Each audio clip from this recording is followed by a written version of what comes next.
Good afternoon, everybody. Welcome to Captive Audience. Your host, Don Anderson, here.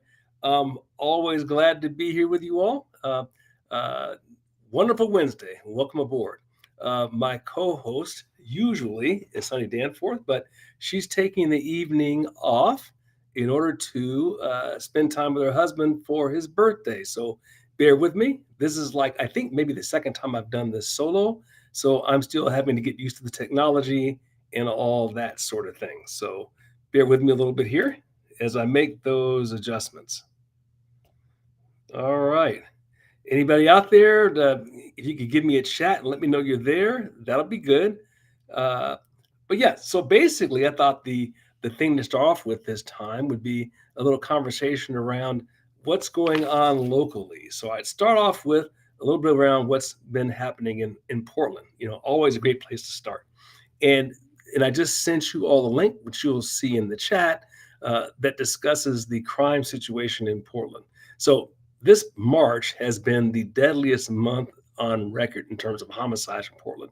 They've had their seventh. There's been a stabbing that happened at a local hotel, and that is the seventh homicide this month in Portland already. And that's just in the month of March. I didn't recall the numbers from January and February, but that's a pretty steep increase. And I thought one of the more interesting things about that was I spent a little time in downtown Portland about a month ago. Hey, Lori, glad to see you. Good to hear, good to see you out there, or good to know you're there anyway. But my wife and I had to spend some time in downtown Portland about a month ago, and the interesting thing about it was how eerie it was. There was nobody on the streets. It was completely quiet. Now they've taken the time to clean up the mess, so it doesn't look like it did back in 2020. I think the city's making an effort to make things look good. What I really think is removing all their near do wells, the criminals, the tents, the people who are on drugs. They're moving them out to Southeast Portland. So essentially, they're destroying Southeast Portland, so that when people come to town, visitors from out of town don't see it. So if you fly into the airport, you go into downtown Portland, you're not going to see what you saw 4 or 5 years ago. So it's going to look clean and neat to the eye. So if you go to certain neighborhoods, though, you'll see that the continued destruction of Portland moves on as it did before. But the point of this little discussion, I thought, was to speak a little bit about this article I saw. So the best place to get local news anymore is not the national media, but you have these little, small, off the beaten path podcasters, I'll call it. And these people who have their phone, their camera. They walk around the streets of Portland, and then you report on that and give you like real news, like what's really happening in the street, so you can get a sense of what's going on. And this is true in pretty much every major city in the country, because you're not going to get the real deal from the national media unless there's some gigantic event that occurs. And so I was watching one of these the other day, and what he was talking about was the property values and how they plummeted in Portland. So to give you a sense for this, I'm just reading this right now. So property values in 2020 for commercial property, I'm talking about in downtown Portland, was at estimated to be $3 billion in 2020. And as of now, it's 1.3 billion. So they've seen a 57% reduction in property values in downtown Portland. I mean, folks, that is just catastrophic.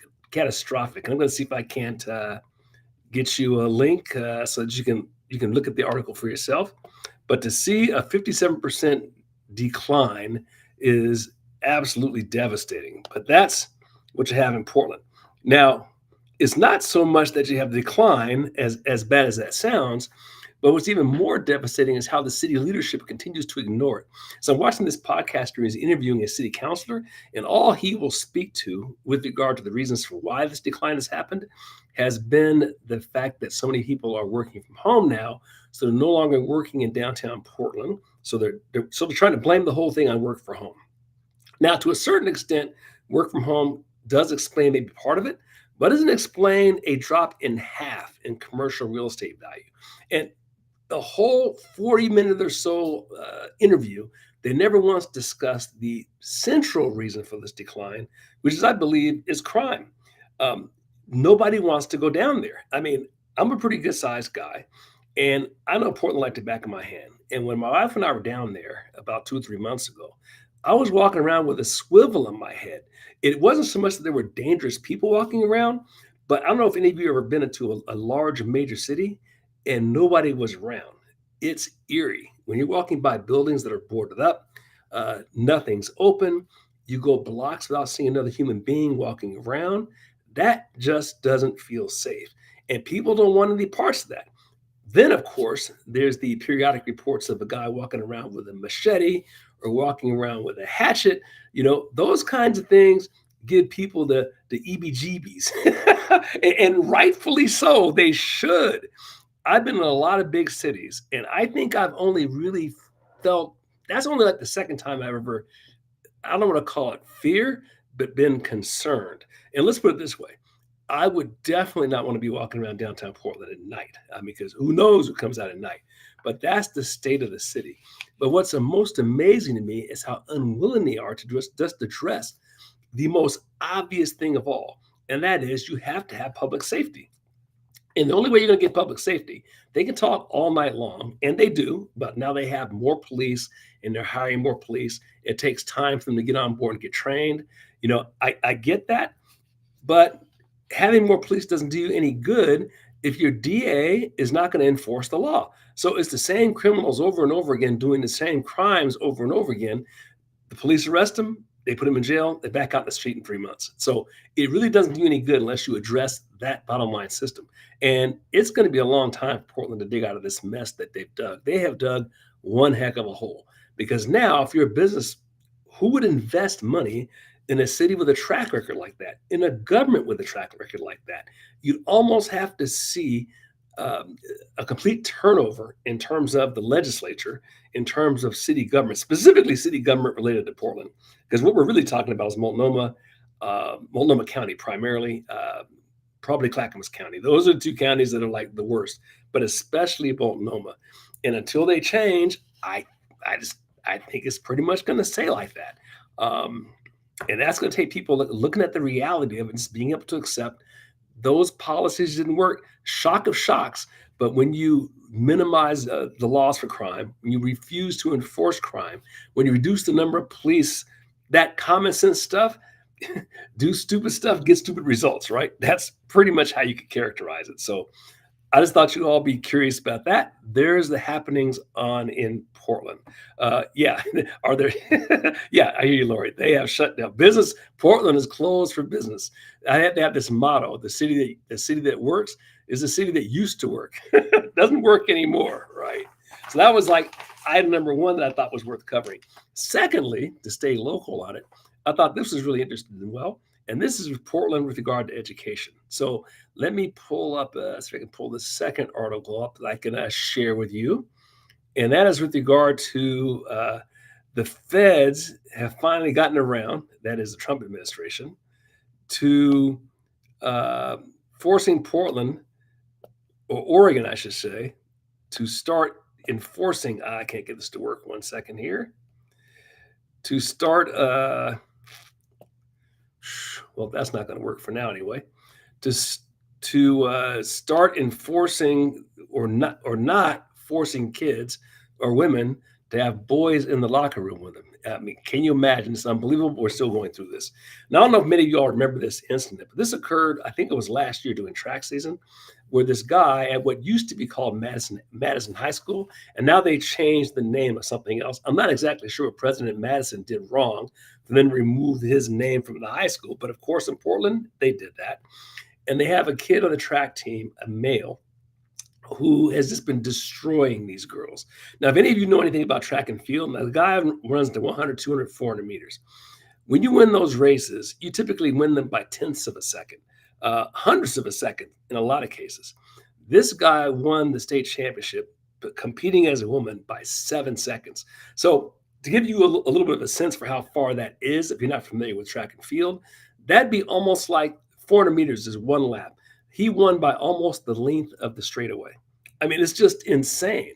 And how are they, from a competitive standpoint, clearly it makes no sense, number one.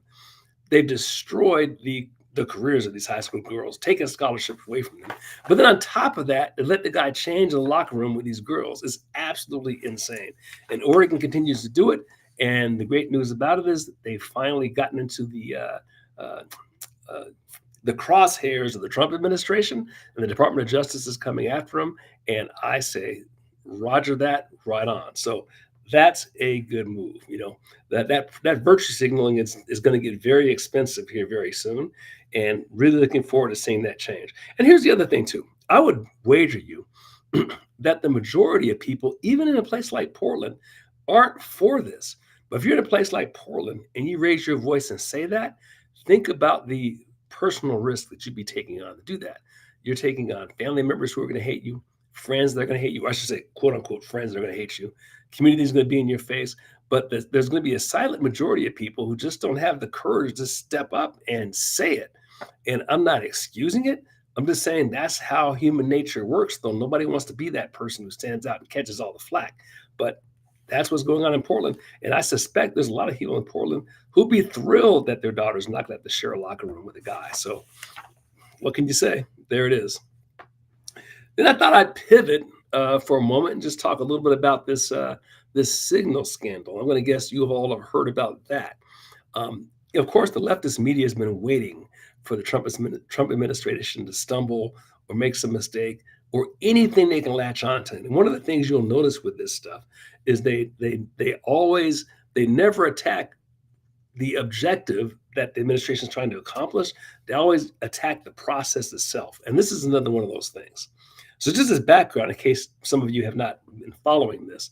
So Signal is another one of these apps, I guess. And the staff or his cabinet members were discussing, without Trump present, two things in particular: the recent attack on the Houthis, number one, and number two, the whole interaction with NATO and how we're going to deal with the Europeans. And some of the things they were saying weren't exactly flattering or friendly, not mean or nasty, but just essentially they need to pay their way, they need to pay for their own defense. And there was a reporter who accidentally got on this chat, didn't state his presence there, listened to it, and then went out to the whole world and said that he was able to get on this top secret line that he shouldn't have gotten into. So that's kind of the basis of the whole thing.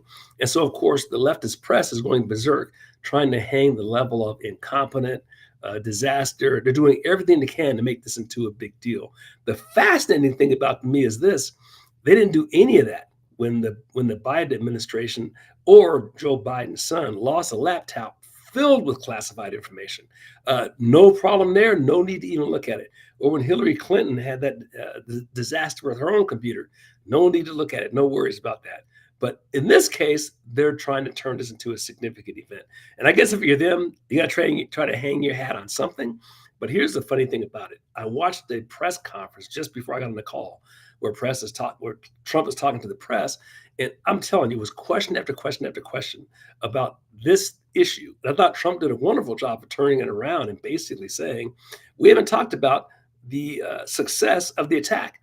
No Americans were killed and a whole ton of Houthis got taken out, which is exactly what they wanted to happen. So one more thing, and this is the other thing. I sometimes even wonder, this administration is so brilliant, if it really was a mistake.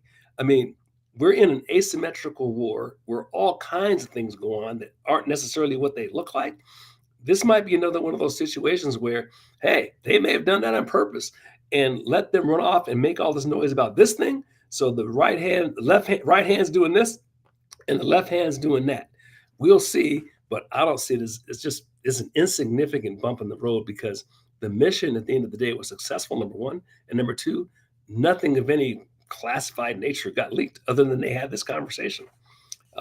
So what can you say? So I thought that was another one of those interesting things, and NATO is NATO. Here's the other side of this too. I almost think it was pretty cool that NATO, their leadership got to hear what they thought was inside conversation. Well, in fact, it wasn't inside conversation. So if they had any thoughts around this might be America's position as just a negotiating position that the country's not really, or the government's not really serious about making them accountable, they got that front and center. No, this administration is very serious about holding you accountable. No longer are you going to pay 1 or 2% for your defense and then have the United States cover your defense for you. And on top of that, we be in deficit spending to fund your economy. Those days are over. So take care of your own defense. I think it's a great message. It's an easy message. is simple for anyone to understand, and people are going to be behind Trump on that 100% because it's just common sense. So another victory for common sense. I'm just kind of going bullet by bullet here. It's odd for me, by the way, for you all to not have Sonny to bounce back and forth with. So this is unusual for me. So I'm not used to monologuing. My wife might say differently, though. Um, the election, there was an election integrity uh, order that was signed by Trump, too. I think this one happened about a week ago, and it didn't get a lot of press. But election integrity, if you think about it, if we don't have that, what else do we have? I mean, after morality, is probably the next most important thing we got to have if we're going to have a constitutional republic, survive. And bottom line, all he's asking for in this order, the most basic of things, that the government required government issued proof of citizenship in order to vote. I mean, how hard is that? How can you be against that? And right now, I think only 25 states out of the 50 is 25, 27, something like that, have that. The rest of them don't have that. So you basically have no idea who is actually doing the voting. What could be more fundamental than that? And what are the excuses the Democrat trot out with in order to be against this? Now, you're not going to believe this one. Essentially, their argument is blacks and Hispanics don't know how to get ID. I mean, it's like, how much more racist can you get than to make a statement like that? And it reminds me of the comment, and I'm paraphrasing, that Malcolm X had like 50 years ago. He said the worst thing in the world, the most racist thing you'll ever come across, is a left winger. And he is 100% right. They'll say these things without even thinking about the implications of them. This ranks right up there with their saying about what are we going to do if we cut off illegal immigration? Well, who's going to pick our grapes and who's going to pick our lettuce? Now, how insulting can you get? But they don't even see it because that's how deluded and crazy they are.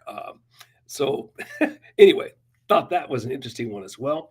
But election integrity, if we get that, that could fix California voting by itself. I mean, if we were to have all of the states actually require voter ID, I think you'd be looking at a Reagan-Mondale style landslide. It wouldn't be that, that Biden won, I can't remember how many states it was, but Mondale only won his home state back in 1980. I think literally that's the kind of landslide that you would have. There is no way you can tell me that a president whose performance was as bad as it was got 48% of the vote. I just don't believe it. It's just not rational. Because I still think as improved as the voter integrity was in 24 versus 20, it's still got a long ways to go. So I was really glad to see, Trump, make this move. Yeah, it is. Yeah, I hear you on Kotek too. Yeah, I don't doubt that Oregon's isn't equally rigged. I don't doubt that for 1 second. I don't think Oregon's is that crazy. And in fact, if you take out Clackamas and Multnomah County, maybe Lane County, Oregon's red. Oregon's red. This next item I thought I'd just discuss was it goes back to the importance of morality because, and I mentioned this earlier, I don't think a constitutional republic can survive unless it has a moral people. And I think it was John Adams who basically said that right in the beginning. And certainly one measure of it, not the only measure, but a measure of it is how we treat this issue around abortion, which takes us to Planned Parenthood because they're kind of the flagship of this. So here's an article. If I can get the scene to cut and paste, I'm going to try that in a second here. So bear with me.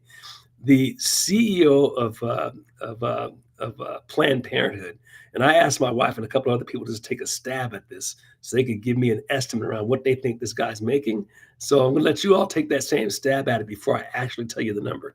Some of you will say maybe 300,000. That sounds like a lot. That is a lot. Maybe 100,000. That sounds like a lot. Also, grant you that. 500,000. You still would be underestimating, by the way, if you said that. How about if we said, I think I got this thing to actually cut and paste. Woohoo! I think I got it to work. How about if I told you this guy's making 900 grand? 900,000. So it turns out the baby killing business is quite lucrative. I wonder if there's a bonus, no pun intended, per head And you do know they sell body parts too. So, it's absolutely horrendous. No, Nicholas, you do 900K. So bonus for you. Not a $900,000 bonus though. So how do you look at once upon a time, this was supposed to be a rare thing. And even the Democratic Party would run on that. It's available, but rare. No longer. And now you live. And then when you pay the CEO of anything, those kinds of dollars, is it the products, the end product has a really high value on the market. So it's not just the abortion, ladies and gentlemen. I think it's way more than that. It's the this is a terrible term to use when we're talking about human beings. It's the aftermarket. It's the kidneys, the livers, the eyes. I mean, it's so insane and so unbelievable that this is happening in the United States. What back in the 60s when I was a kid and everyone would talk about how could Germany go that route? How could Germany do these things? And people were wringing their fists and clutching their pearls over how Germany could go this bad. And here we are now, and I'm here to say, I hate to say it, but sports fans, we're in Nazi-like land if we keep putting up with that. Um, and we know, and I should have pulled this up. There was an article about the Uyghurs, and if you all don't know, that's a minority group in China, and the Chinese government regularly locks them up uh, for practicing their own religion, keeps them in prison. The ones that they kill and take their body parts. Some of them they've done surgeries on them while they're still alive and taken their body parts. They put uh, government agents in their households and live with them to make sure they don't get to practice their religious beliefs. I mean, it's so Orwellian and so over the top that you wouldn't believe it unless a political dissident escaped the country and told you. And it reminds me very much of what happened in Nazi Germany back in the 30s and 40s when the reports came out that this was happening in Germany and Americans just didn't believe it. I mean, the information was out there, but nobody wanted to believe it. It was so heinous that nobody would believe that human beings would do this to other human beings. And it wasn't until our troops marched into the camps and saw it with their own eyes that the public really began to sit up and believe it. And I think that's the same thing we face with this whole abortion industry thing. Until people walk in with a camera, produce the evidence, and literally show it to them, and some of that's starting to happen, people just aren't going to fathom that there are people walking around in our country with a body temperature 98 degrees capable of doing this to the most vulnerable among us. So it's horrendous, and every vitriolic thing you could possibly say about Planned Parenthood deserves to be said. Um, and moving right along to another related, I think it's not quite the same as the abortion thing, but it's related. It's on that whole morality thing.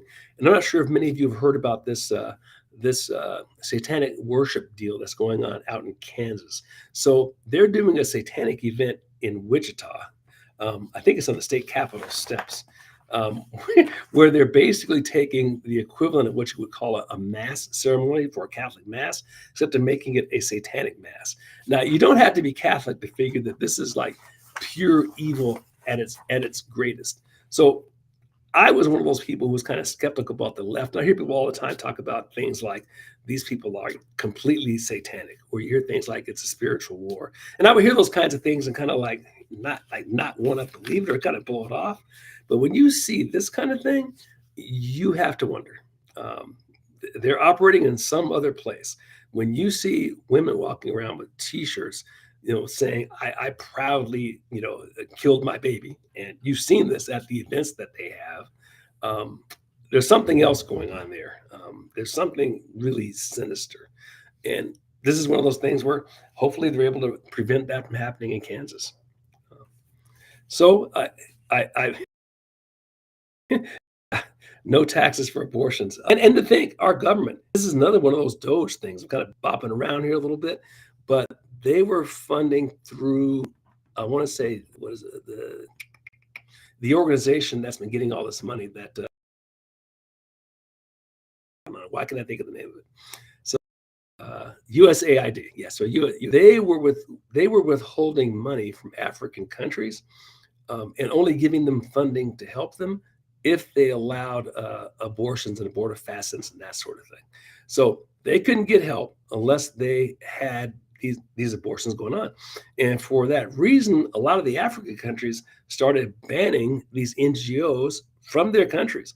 And it's great that that happened. So none of this stuff we're finding out from Doge is a surprise to those countries. They've known that USAID was an evil outfit for a long time, but now the evidence, now that now that the NGOs have been turned on the American citizens versus the rest of the world, we get to see the results for ourselves. It's sick, it's sad, but it is what it is. But good times and election, and boy, did we come close to going off the edge. Here was another item I thought this was a pretty cool one, actually, kind of a side benefit. So DeSantis has returned $878 million to the federal government. I mean, can you imagine? So a state receipt, because you know this money that comes from the federal government, anybody gives you a large amount of money, bottom line, you and I both know there are strings attached. And this is no different when it comes to states versus the federal government. Those dollars never come without strings attached. And you get those dollars from the federales, and suddenly the federales want to tell you what to do, which is precisely what was going on with the Department of Education, which is another reason why that needed to be wiped out. So it was great to see a state be able to say no. But here's the thing about being able to say no. You have to have a functional state, a state functioning well enough financially that has the capability to say no.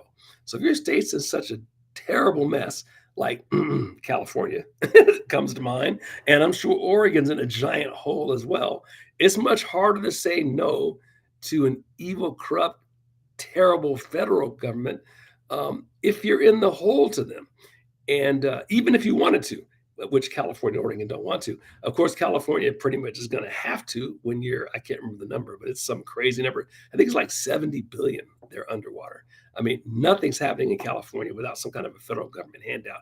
And I think one of the brilliant things that Trump is doing is he's requiring them to do this voter ID thing or no dollars. It's like fix the water, number one, fix the water situation, and number two, fix the voter situation. And by the way, when I first heard that, I thought to myself, well, that may be a little bit too hard, tying them getting help to the voter thing. But then I thought, no, it's not. Thing you could possibly do. Trump, the federal government, the Republican is in the best possible negotiating right now relative to California. If you want help and you need it, here's what you have to do. It's the classic art of the negotiation. It's classic Donald Trump. It's precisely the strategy just being employed with the Ukraine and NATO right now. If we hold the cards, to use this exact language. So why don't we use the cards we have instead of rolling over all the time like we've done for the last 50 years? If you want some help, pay your bills. We'll be happy to help you. You want some help? Then make your tariffs the same as our tariffs. If not, then we're going to tariff you. It's as simple as that. And you sit back and you look and you think to yourself, well, why the hell haven't we done this in the last? No president's thought of this in 40 years. It's kind of crazy when you think about it. It's so obvious. But Canada, you're paying 1%. I mean, 1%. How about Great Britain? You realize their army only has 150,000 people in 150,000 for a country with what I think it's like 70 million people. You got 150,000 people in the army. That's barely a police force. I think they only have like 14 ships. We're talking 100 years ago. This was the world's #1 naval power. And you mean to tell me you got 100,000 people and like 10 ships or something? That tells you they've completely given up responsibility to the United States to take care of them. I mean, we're Europe's babysitter. Just think of us as walking around with some diapers and wiping their noses and putting them in their car seats, wiping their butts so they can have a 3-month vacation and travel all around our country on our dime, in coffee shops, and then talk about terrible America. Are you kidding me? Game's up. Game's up. I love it. The more I think about this guy, the more I love him. But bottom line, it's a negotiation. So if you want money from this federal government, then there's certain things you have to do, particularly with California. We got California exactly where we want them. And here's the reality of it. That fire was a game changer. To use the language of the young, I think they just been red pilled. Nothing makes somebody conservative faster than somebody like carjacking them, uh, breaking in their house and stealing the stuff, raping the kid. You have enough of that stuff happen. Somebody's in your front yard doing drugs, and pretty soon you can be conservative real quick. So I hate to say that it had to come down to that, but it is what it is. Uh, then I would be remiss if I didn't talk about the Columbia University situation for just a moment. I'm not sure if you all had heard about Columbia University, and you couldn't have missed the whole anti-Semitic thing that's been going on there, and this wearing of masks and the whole 9 yards. But I thought one of the great things that came out of that was you banned the wearing of masks on campus, or we're going to withhold $400 million in funding. And so they've acquiesced to that in order to get their 400 million. But I would ask yet another larger question. Why are we giving money to universities like Columbia? Why is the federal government helping them when they have multi-billion dollar like endowments? It doesn't make sense. They still charge these outrageous tuitions. They still get funding from the federal government, but they got these multi-billion dollar like endowments. Why are they getting help from the taxpayers? Why are the upper echelon of people in the economic strata, which generally speaking is anyone who sends their kid to a John Hopkins, a Columbia, a Harvard, a Yale, a Princeton, a Brown, a Cornell, a Stanford. They're all kind of in that same bucket. When these institutions have crazy endowments, they don't need any help from the rest of us. They don't need any help from working class people, and their endowments should be funding this stuff. So hopefully all that gets looked at, and I think that it will. So there's my rant on Columbia University and the university system in general. Then this one, and this is from like a week or two ago, but I don't think Sunday and I ever got a chance to really talk about it, and or maybe we touched on it. But Newsweek, maybe one of the most left-wing publications out there, ran an article saying that inflation's plummeting, and the left never wants to talk about that. They'd rather talk about this air quotes scandal with regard to the leakage of this signal thing that just went down, but rather than talk about the things that really matter, and that's that inflation's plummeting. Biden inflation maxed out, I think, in June of 22. According to this article, it was 11%. And I can't believe a left-wing publication is publishing this. Those are Jimmy Carter style inflation numbers. And now it's slowed down to 1.5, which is 1.5 it was in March. It's slowed down even further.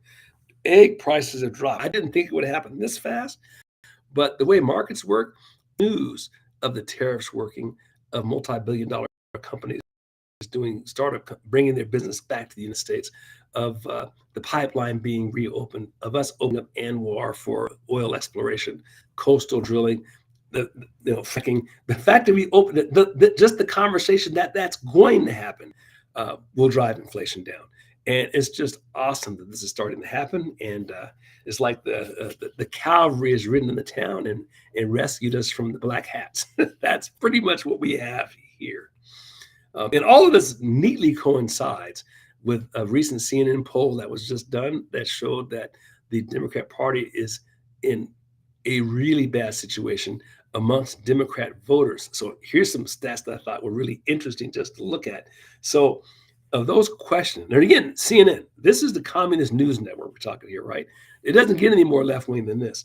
And they reported that only 29% of the of Democrats had a favorable view of the party. I mean, 29%.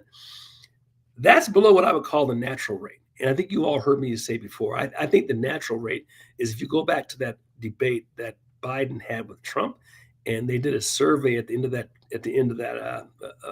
debate, and it found that 33% of the public watching that debate thought Biden did fine. And what I concluded from that was that 33% of the people out there have lost their minds.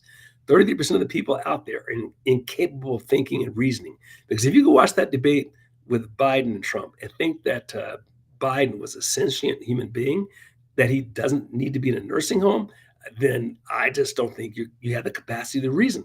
So you could basically assume from that a third of the population's irredeemably, I'm trying to find a nice Christian word to say for them, but they're irredeemable. Let's put it that way. It's nothing short of miraculous. reasoning and thinking is out the door for them because they can't reason. So basically, if 29% have a favorable, that's below the 33%.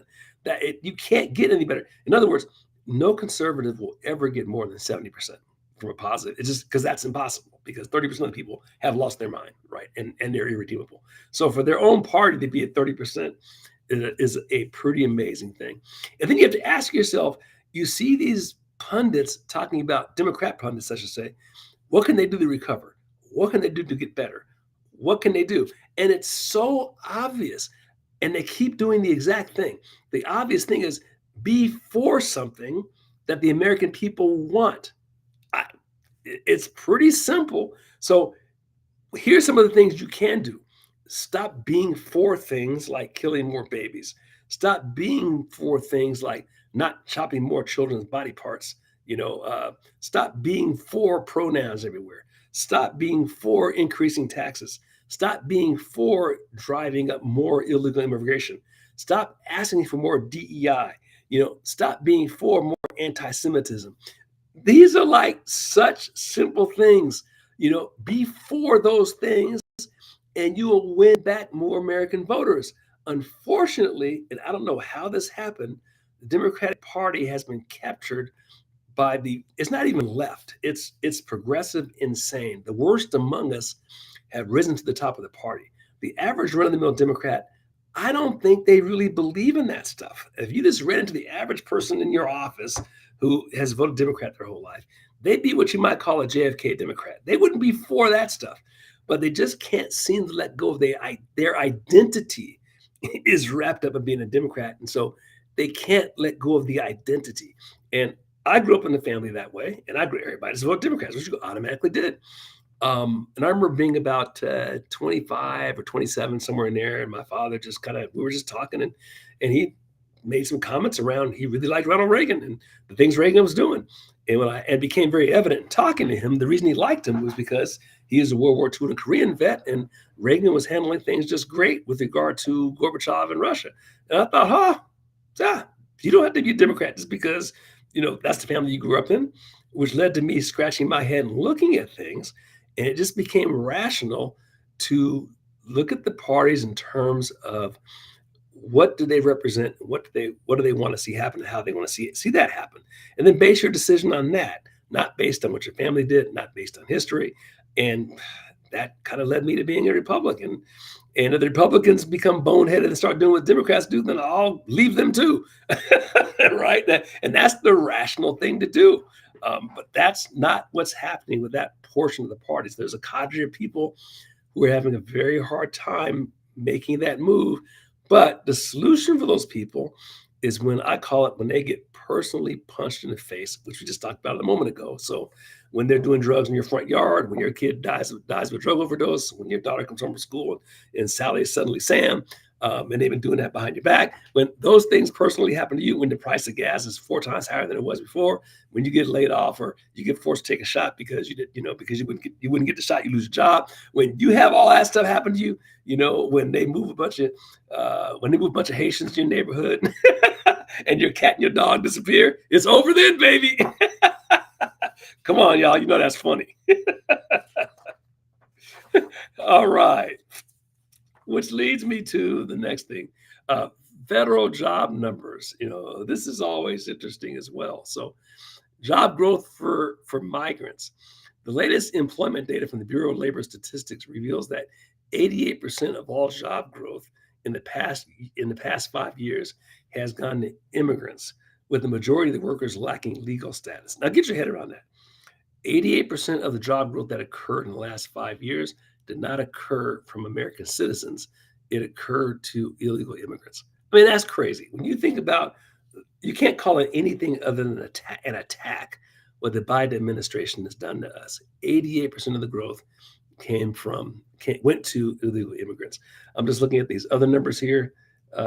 22 billion, Health and Human Services spent 22 billion in taxpayer-funded grants to migrants during that same 4-year period. I mean, 22 billion, it's like unbelievable. And you'll have leftists sit around and try to tell you that there's a net benefit in terms of having immigrants come to the country. I don't know about you, but to use what they would say, Baby, that's a lot of heads of lettuce. That's a lot of lettuce. There is no way that the cost to an illegal immigrant in terms of what the United States citizens get out of it does not balance. When you take a look at the cost in terms of look at the degradation in the schools, having to learn another language, the social services costs of carrying them, the crime that goes along with it, the strains in the community, the medical system and how that's strained, the social security system and how that's strained. There is no way that at the numbers we've seen, there's a positive return on investment in terms of allowing illegals into the country. It's just completely wrong. And you don't need to be a mathematician or a statistician or an economist to figure that out. You can just look at it and see with your own eyes it doesn't work. Years ago, I think it was the early 90s, I was a medical sales representative. I used to call on some of the big hospitals in Los Angeles. And I remember being in these gigantic hospitals. And I don't know if many of you all have been in these places like Harbor UCLA Medical Center, where the entire first floor looks like it's almost an acre. And I would go in those institutions, and the entire floor would be nothing but Mexicans, Mexican illegals. I'm sure of it, right? The place would be completely packed. And that was when California or Democrats first began that strategy in California of flooding the state with as many illegals as they can get so that they could change the balance of power in terms of who gets elected into the office then. And by the time 5 or 6 years went by, I don't know how many of you all remember B1 Bob Dornan. He was like a conservative congressman out in Orange County. The left was so successful at this mass immigration strategy that basically B1 Bob lost his seat in Orange County, California. I mean, you can't get any more conservative than that. But that's the strategy they put in place. And that was like, I think around 25 or 30 years ago, they put that into place. And I was just beginning to come into my own, understanding of politics and how it happened. But I was there to see that happen. And they just took that same strategy that they put in place in California and attempted to pull that over the other 49 states. That's essentially what they've done. And it's so obvious when we get a new president who's elected, and within a month, the stream of immigration stops. That tells you that they didn't want to stop it. They've always had the power to stop it. And I always thought that. They'll tell you crazy things like walls don't work. That is one of the most insane arguments I've ever heard. So walls don't work. So if walls don't work, why do you have gated communities? If walls don't work, why do you have a lock on your door? If walls don't work, why do you have prisons? Why do we have jails if walls don't work? If walls don't work, it seemed to work pretty good in separating East Berlin from West Berlin. It seemed to work pretty well in China. That's why they call it the Great Wall of China. Walls work. So it's just not logical. Are walls 100% effective? No, but they're probably about 90. Yeah, every now and then, hey, look, there were 3 or 4 guys who escaped Alcatraz. So a certain percentage of people do get out, but that's better than having no wall. But when you're talking to leftists, remember, rationale is out the window. Subtlety is out the window. And that's the first thing you got to understand. You can't win an argument with somebody who's incapable of reasoning. And that's just the first thing that you have to know. So sports fans, my throat is almost done. I'm not used to monologuing like that, but I hope you all had a good time and enjoyed it. I'm just trying to look and see if y'all had any comments. So walls, yeah, I don't know. So Nicholas, I can't even look at walls. I only have bad comments when I think about walls. I mean, the fact that he's out there trying to look like he's a macho guy or he's got high testosterone, him and high testosterone doesn't work. It reminds me of Mondale riding in a tank. And that was not Mondale. Who was that? The guy who ran for president. Somebody help me here. Back in '84, ran against Reagan. It wasn't Mondale. It was the one from New York. It's killing me. But somebody's got that. Whoever that was the end of his campaign. He campaigned riding around the tank, and it just didn't fit, and that was the end of him. And that's what this reminds me of. Walls, when I think about him, I think about that president. Well, hey, everybody, thank you so much for taking the time to listen. I had a whole lot of fun.